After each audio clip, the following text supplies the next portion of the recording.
Hi. Today I'm going to talk to you about essential blending brushes. We're going to stick to blending brushes specifically because I have an obscene amount of brushes.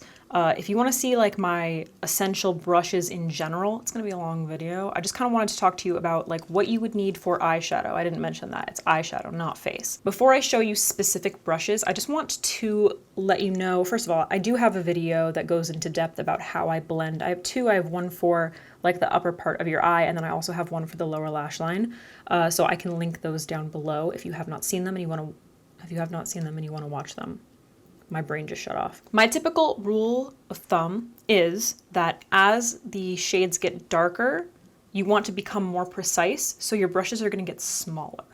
Okay? You have to take into account the actual size of your eyelids and cat. What are you doing? So rude. You're gonna make noise, then you have to come say hello. You and I totally match right now.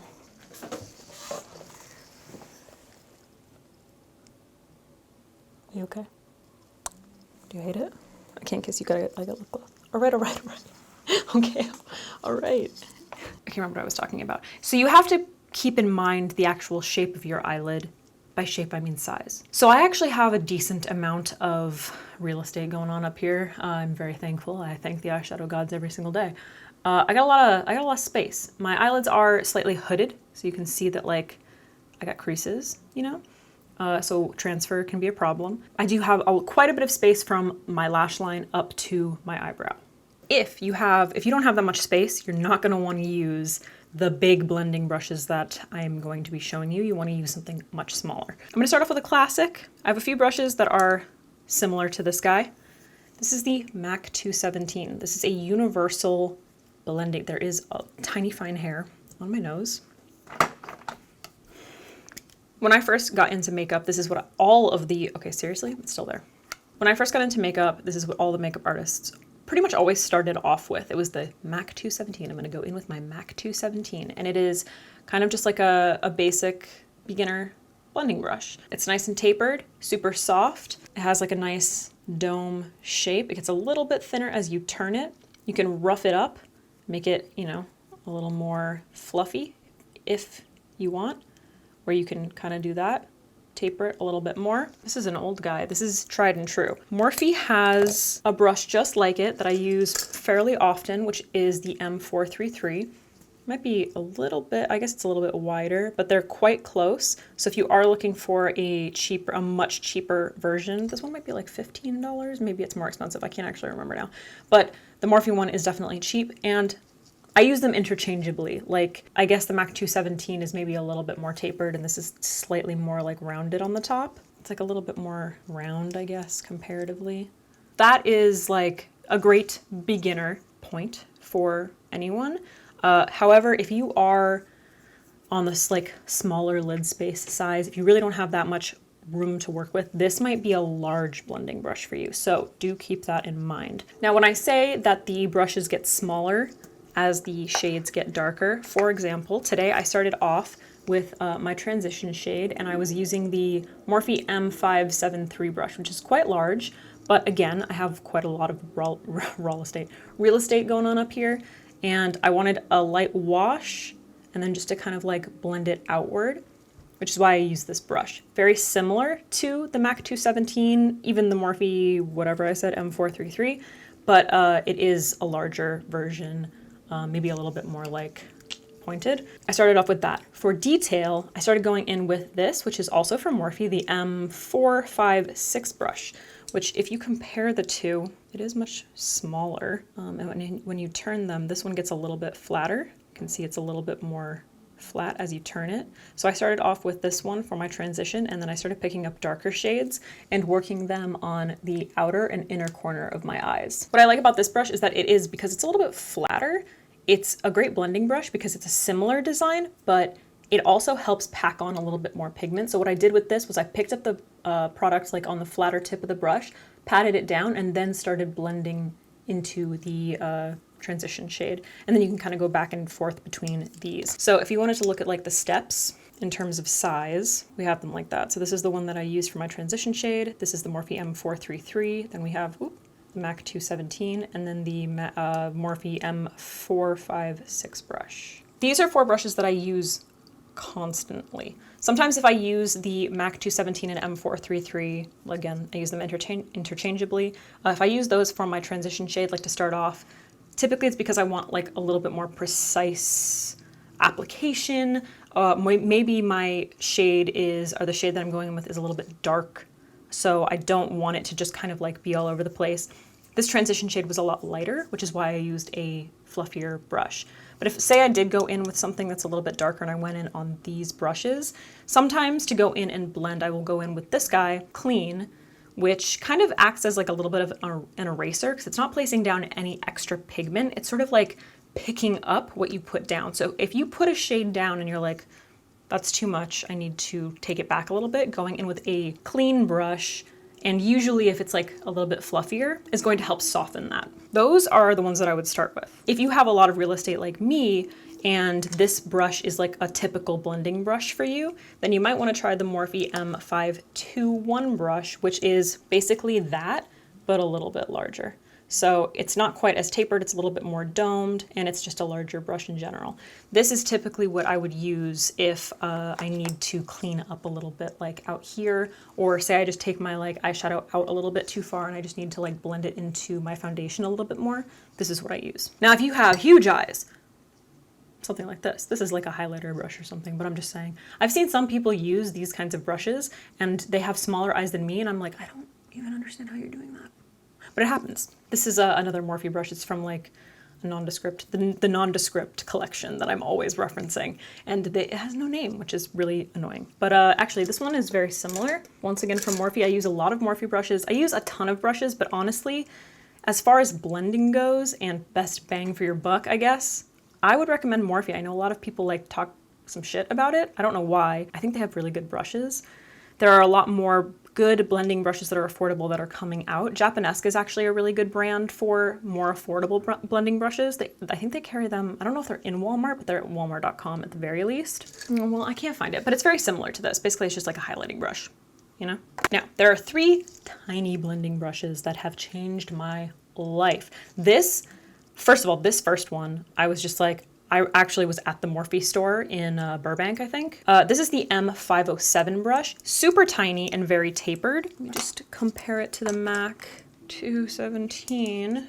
It's very much smaller, very tapered, nice and pointed at the tip. So you get like a lot of precision. Like for example, the shortest bristles on the MAC 217 are like here, and then they go up. The shortest bristles on this one come down to like here. So it becomes very, very tapered. It's much more pointed. So this is great if you're doing like a cut crease, if you're trying to like sketch out that shape, or if you just need a little bit more precision, maybe you're trying to do like a smoky liner. This is amazing. I think this was like $4 at the Morphe store, and this one like blew my mind because I needed precision and I didn't have enough precision blending brushes.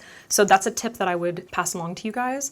Make sure that you are using different sizes, because if you feel like you're not getting enough blending, it could be because you're placing your transition shade, your medium shade, and your dark shade down with the same brush. I have heard that from a lot of people. The next precision brush is actually from the Sigma Precision collection. I actually collaborated with them on this collection.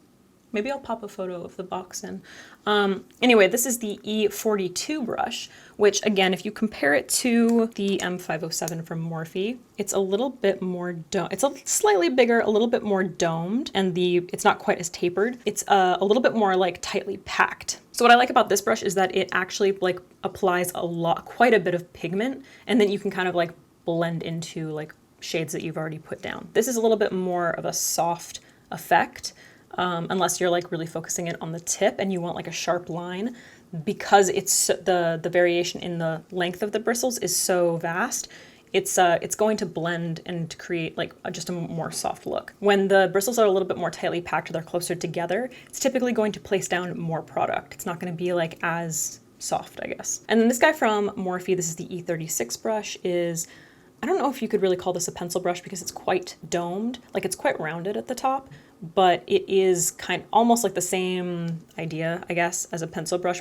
Pencil brush is typically just like more tapered, more pointed. This is excellent for just packing on even more like if you're going in with like a black shadow and you just need like a little bit more precision because it's obviously smaller than the other two. But yeah, that's just a good one. I don't really have that much to say about that one. It's just like I use it all the time. I need that brush. And then the last one that is probably my favorite brush for the lower lash line is the MAC 239S. So this is just a flat definer brush, but it's nice. It's kind of like if you took the bristles from the MAC 217 and you just threw them down in this, because a lot of definer brushes are incredibly like stiff, I guess, like very synthetic, very plasticky, very stiff, and it just kind of creates like more of a line, and it doesn't really like smoke, and I like to smoke it.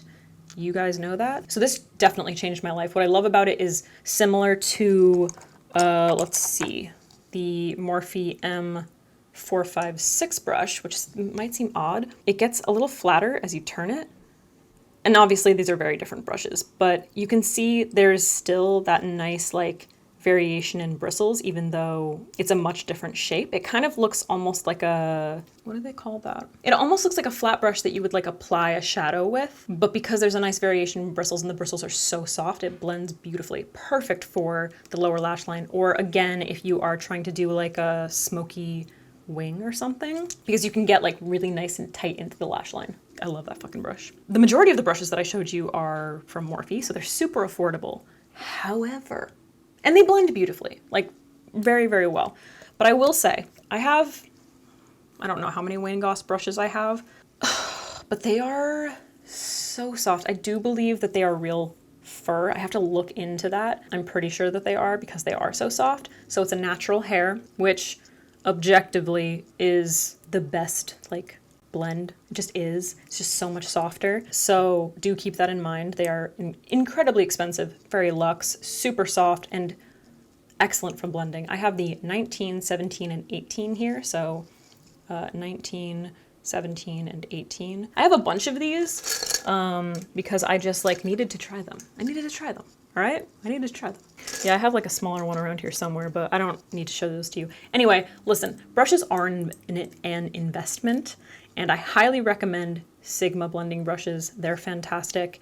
These are incredible, but you do not need to spend this much. I don't even know I can't even remember how much these were. I got them on beautylish.com.